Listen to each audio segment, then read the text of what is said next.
Good morning to all of you present again in this class. Our chapter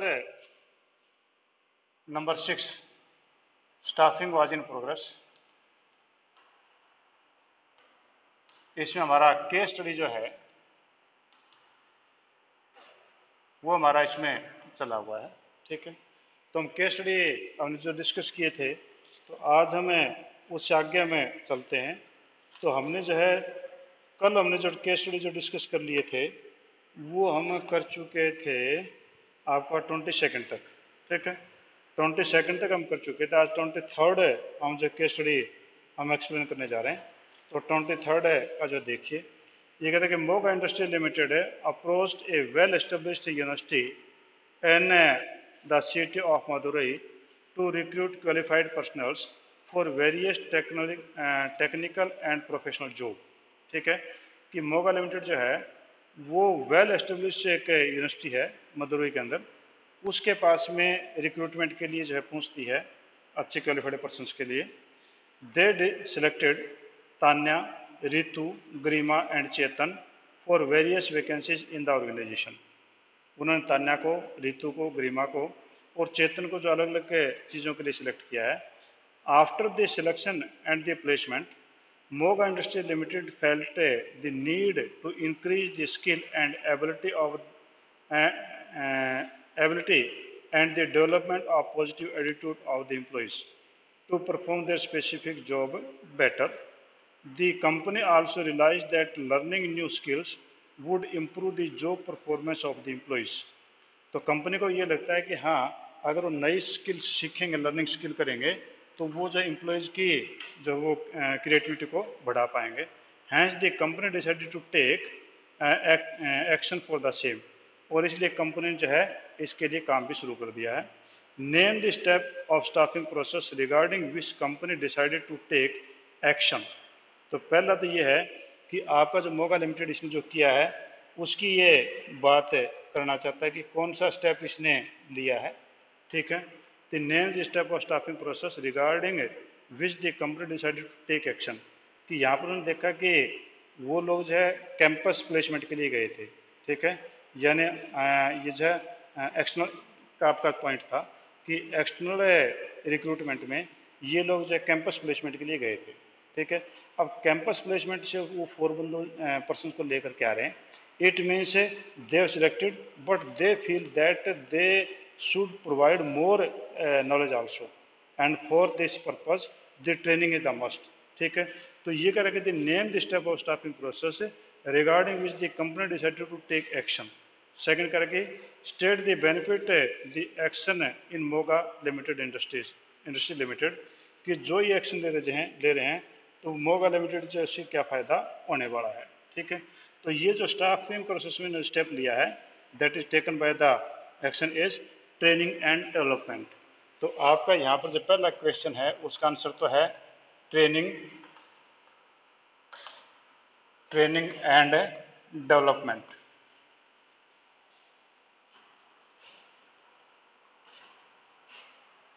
training and development means आपका जो process है इसके अंदर staffing में जो ट्रेनिंग एंड डेवलपमेंट है, क्योंकि वो फील करते हैं कि why should not be impart the training to our newly appointed persons so that their efficiency could be increase, that could be beneficial for the our business.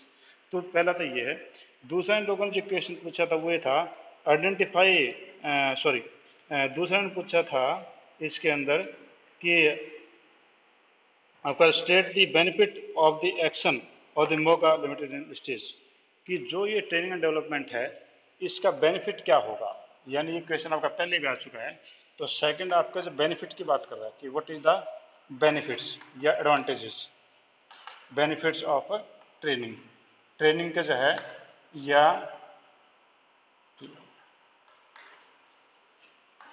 Training के benefit क्या है, कौन कौन से हैं, तो ये जो वो पूछना चाह रहा है। तो पहला आपके पास में जो इसका वो कि the training impart systematic learning, ठीक है। यानी सिस्टमेटिक लर्निंग,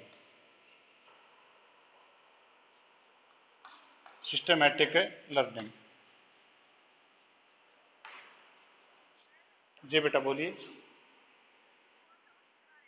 आपका ये क्वेश्चन नंबर है 23। पूरा नहीं हुआ था, अगर नहीं हुआ था तो आप करवा देंगे, एक बार 23 करवा देता हूँ। वैसे तो मैंने पूरा करवा दिया था, अगर आप हाँ वो ये हो गया था कि कल जब वो फ़ोन हीटअप हो गया था तो आप लोग नहीं सुन पाए, मैं तो पूरा हाँ मैं क्वेश्चन करवाता गया, कल फ़ोन हीटअप हो गया था। कोई नहीं, एक बार ये 23 कर लो फिर मैं करवा देता हूँ आपको, ठीक है।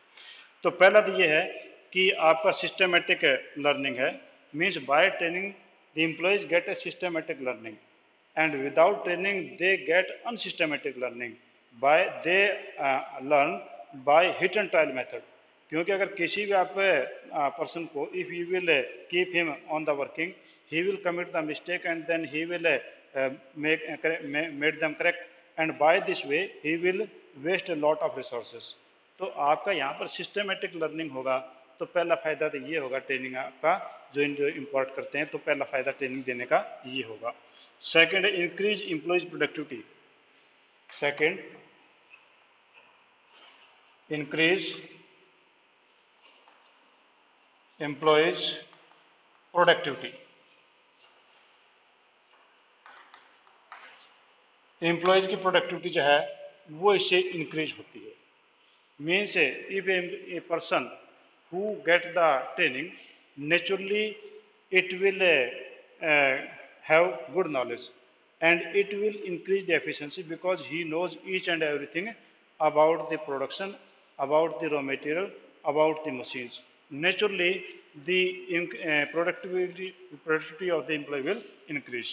Third, training increase the morale of employees. Training increases morale of employee।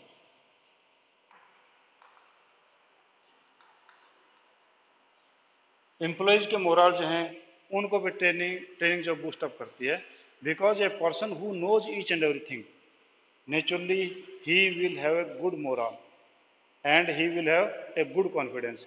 अगर आप कहीं पर जाते हैं, अगर आपको शहर के बारे में सारा पता है तो आपको डर नहीं लगता है, आप उस जगह अच्छी तरीके से काम कर सकते हैं। Same thing is also here, when A person who has got training he know each and everything naturally his moral will be boost up and his confidence will be also boost up.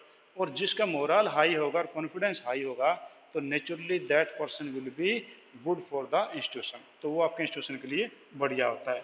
Next, training equip the future manager who take over in case of emergency।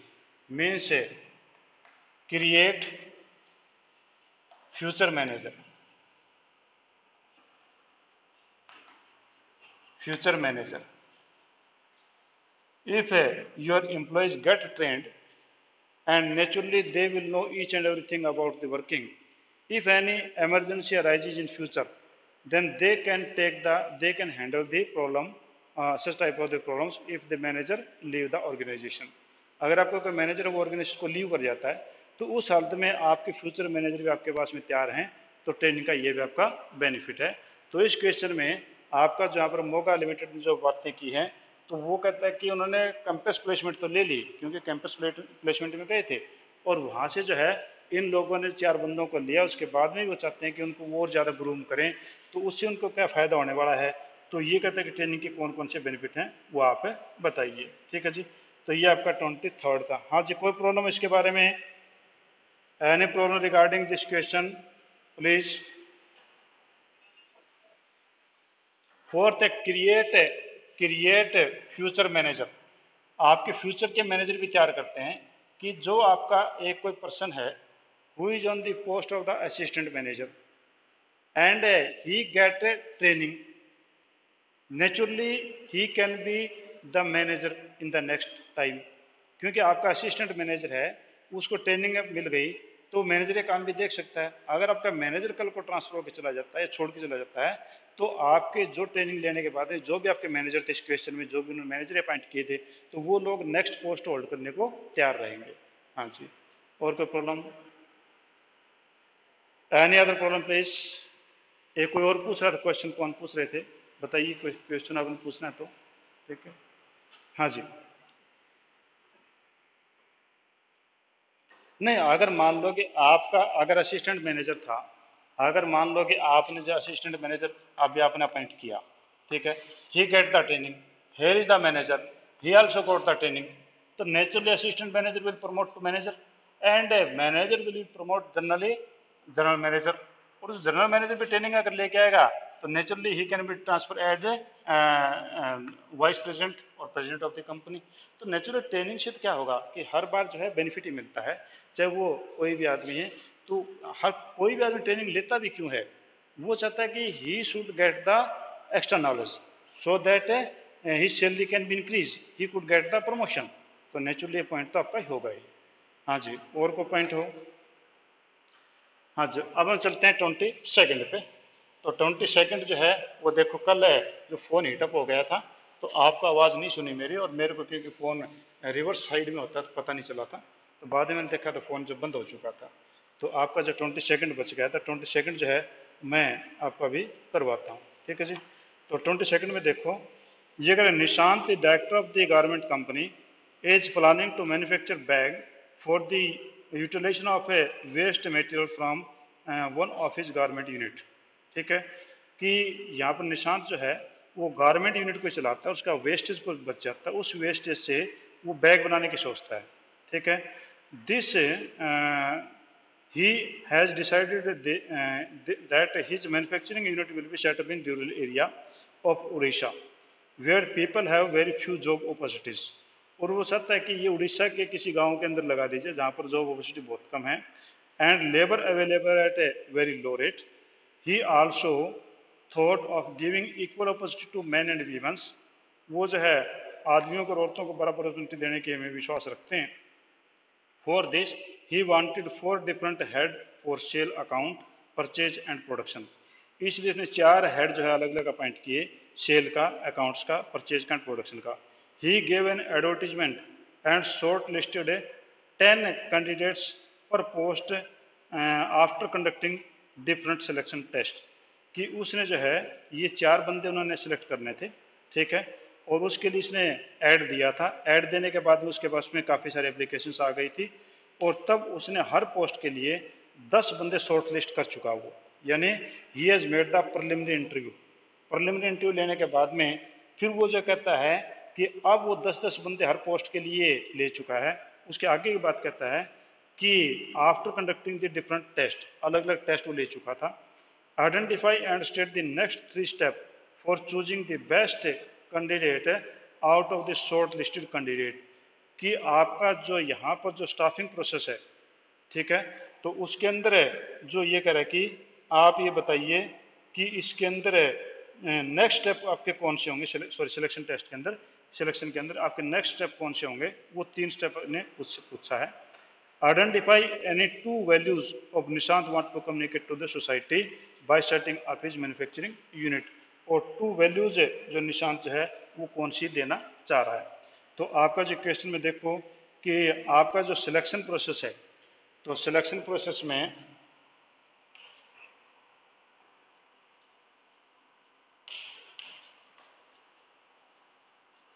जो आपका ये selection process है, इस selection process में आपके preliminary interview हो चुके हैं।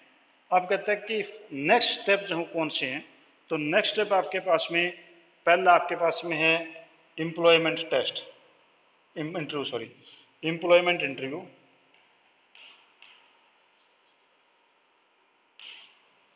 Employment interview.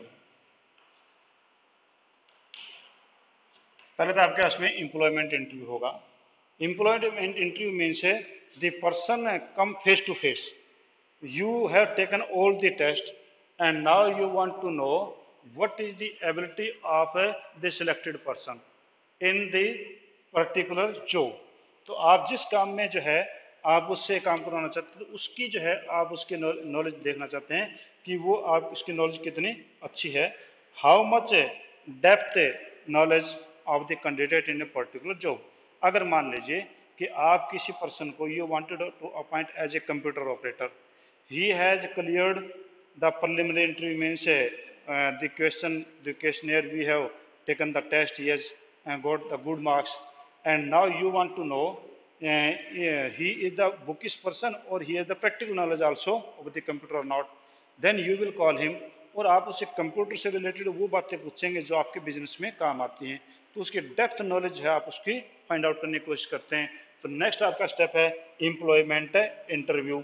आप एम्प्लॉयमेंट इंटरव्यूज का कंडक्ट करते हैं। उसके बाद reference and background checking. Reference and background checking.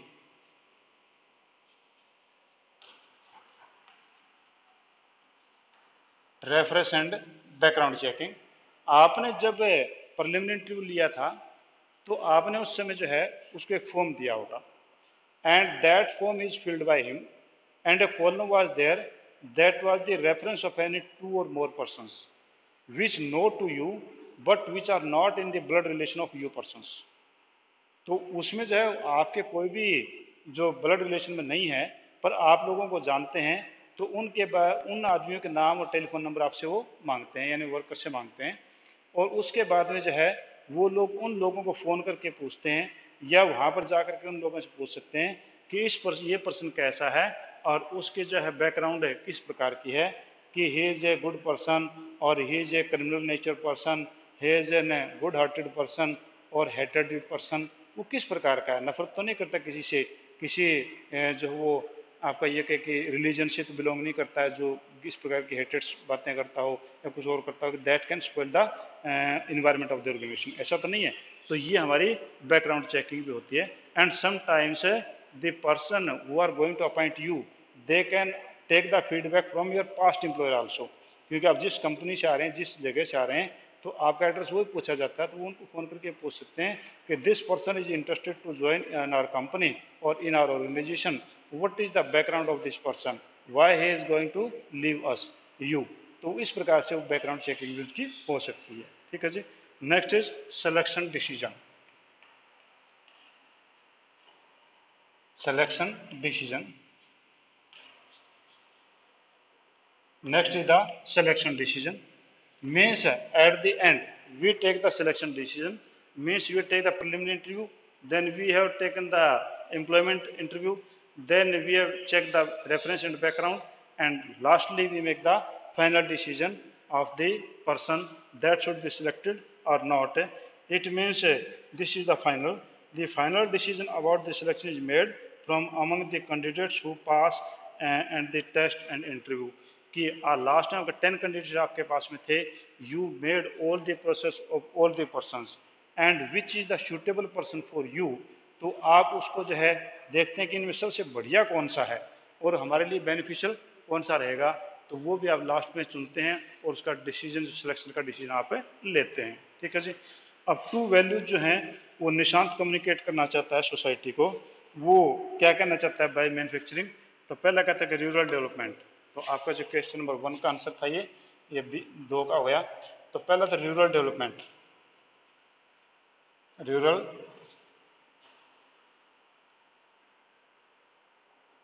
Development कि आपका रूरल डेवलपमेंट के बारे में कि he will establish the new company और new factory in the rural area of Orissa so that people could get more job opportunity. It means the ethic or the value is that he is interested in the rural development. Second is gender equality. Second is gender equality.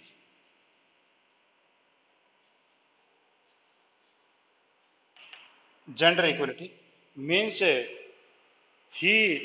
is a line that he will take the men's and women equal opportunity। तो इसका लिए क्या हुआ कि वो gender equality है कि man और वीमेन जो है सभी को बराबर जो है वो हक देना चाहता है या उन लोगों को बराबर ट्रीट करना चाहता है। तो इसका लिए ये जेंडर इक्वलिटी हो गई। हाँ जी, कोई पॉइंट इससे रिलेटेड?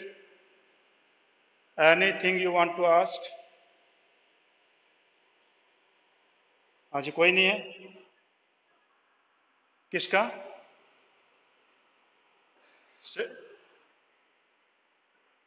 सिलेक्शन डिसीजन तो ये हो ना कि आपके पास में जो यू है 10 पर्सन और 10 पर्सन आपने सिलेक्ट किए थे प्रीलिमिनरी इंटरव्यू में, और उन 10 फॉर 1 पोस्ट, एक पोस्ट के लिए 10 पर्सन का 1:10 का रेशियो आपने लिया था। उन सभी का जो है वो एम्प्लॉयमेंट इंटरव्यू लिया, रेफरेंस एंड बैकग्राउंड चेक किया और ये चीज़ें चेक करने के बाद में 10 में से कौन बेस्ट वन है, that best one is decided as a person of your prospective employ. आप प्रोस्पेक्टिव एम्प्लॉय के रूप में किसी बेस्ट वन का जो है सिलेक्शन डिसीजन लेते हैं, इसका मतलब ये था। ठीक है जी। हाँ जी, अब हम आते हैं 24th में। 24th में देखो, Ashish the marketing head, Rahman the assistant manager and Jyoti the human resource manager of a sensor enterprise limited decided to leave the company.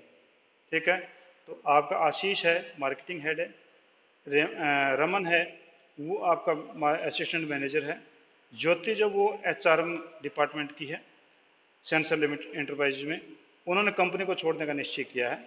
The chief executive officer of the company called Jyoti, जो CEO है company का, उसने ज्योति को बुलाया क्योंकि ज्योति HRM की head है, यानी ह्यूमन रिसोर्स है, यानी जो आपके स्टाफिंग का काम है वही करता है, तो उसको बुलाया the human resource manager and requested to fill up the vacancies before leaving the organisation. और उसने कहा कि वो वैकेंसीज को भरें जब से पहले वो उसको छोड़ के जाती है, संगठन को छोड़ के जाती है।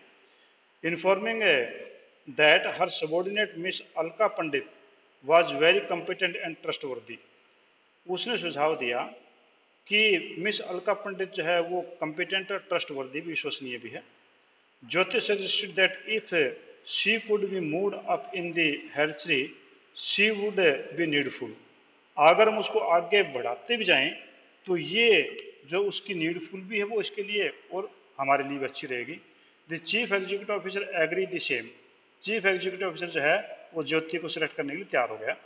Miss Alka Pandit contacted Keith recruiters, Keith recruiter हैं एक्सटर्नल जो हैं कोई, उनसे वो कॉन्टेक्ट करती है। Who advertise the post for the marketing head of the sensor enterprises. और उसने जो कैथ रिक्रूटर्स है उसने भी जो कोई एडवर्टीजमेंट की है सेंसर लिमिट इंटरप्राइज में, जिस कंपनी बात करें उसी की उसने एडवर्टाइजमेंट भी दी है। और उसने जो है अलका पंडित ने कांटेक्ट कर लिया। इसका ये हुआ कि अलका पंडित को डबल बेनिफिट मिल गया, उधर से तो ज्योति ने उसकी रिकमेंडेशन भेजी है और उधर से वो वहाँ भी कांटेक्ट कर बैठी है। They were able to recruit a suitable candidate for the company, ताकि वो कंपनी जो है जिसने एड इसलिए दिया था कि कंपनी के लिए अच्छा वो आदमी देश के। Raman vacancies was filled up by screening the database of unsolicited application laying in the office. और रमन की जो है वो वैकेंसी उन्होंने जो यहाँ पर उनके पास पहले से बायोडाटाज पड़े थे उनके आधार पे वो जो कहते कि हम उनके आधार पर उसकी वैकेंसीज फिलअप कर देंगे। ठीक है, तो ये कहता है कि फर्स्ट में है name the internal external sources of recruitment used by Sensor enterprise Limited to fill up the above stated vacancies. कि आप जो है इंटरनल और एक्सटर्नल रिसोर्सेज हैं रिक्रूटमेंट के जो कि सेंसर लिमिटेड ने यूज़ किए हैं, आप उनका नाम बताइए। Also state any one merit of each of the above identified source. और जो आपने सोर्स बताए उसके प्रत्येक की आप जो है एक एक जो है कोई मेरिट भी बताइए। तो ये आपके पास में क्वेश्चन है। ठीक है, तो नेचुरली आप यहाँ पर जो देख पा रहे हैं तो आप ये देखेंगे कि उन लोगों ने इंटरनल भी जो है वो प्रमोट किया है, तो इंटरनल सोर्स भी है। रमन की पोस्ट उन्होंने एक्सटर्नल से फिलअप की है। इसका लिए हुआ कि there is two type of the resources there. बोलिए बेटा। अच्छा अच्छा, चलो फिर हमें ये जो है टाइम हो गया तो हम कल डिस्कस करते हैं। ठीक है जी, thank you, have a nice day. कल हम बात करेंगे।